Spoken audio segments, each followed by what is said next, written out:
তো আগের থেকে অনেক বেটার আছে। খেতে পাচ্ছিল না, খেতে পাচ্ছে। মনে হচ্ছে ওয়েটও বেড়েছে একটু। ঘুমটুম ভালোই হচ্ছে। ব্লিডিংটা বন্ধ হয়ে গেছে। বিছানায় পড়ে থাকতো, এখন কাজও করতে পারছে ঘরে। আমাদের মতো মিডল ক্লাসের লোকেদের একটাই ভরসা, পুনর্জন্ম আয়ুর্বেদ। আমার নাম তাপস মুর্মু। আমরা এসেছি কুজুর থেকে। যে পেশেন্ট আছে সে পেশেন্টের নাম ঝুমা মুর্মু, আমার ওয়াইফ।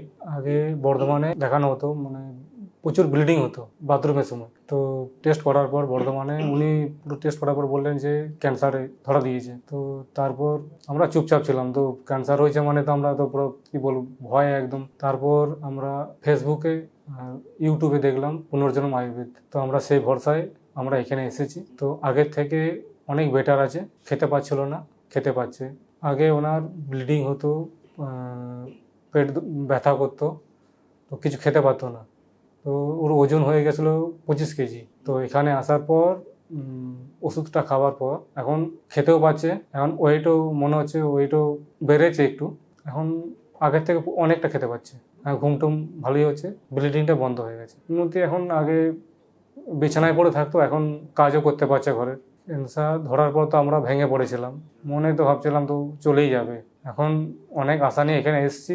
এখানে ওষুধ খেয়ে অনেকটা বেটার ভালো আছে। একটাই ভরসা, পুনর্জন্মের মধ্যে এসেছি। দেখছি যতটা ভালোই তার থেকে আরও বেটার ভালো। আমি সাজেস্ট করতে চাইছি যে আমাদের মতো মিডল ক্লাসের লোকেদের একটাই ভরসা, পুনর্জন্ম আয়ুর্বেদ। তো আশা করছি এই 3 মাসে যতটা ভালো হয়েছে, আশা করছি যে আরও ভালো হয়েছে মনে হয়।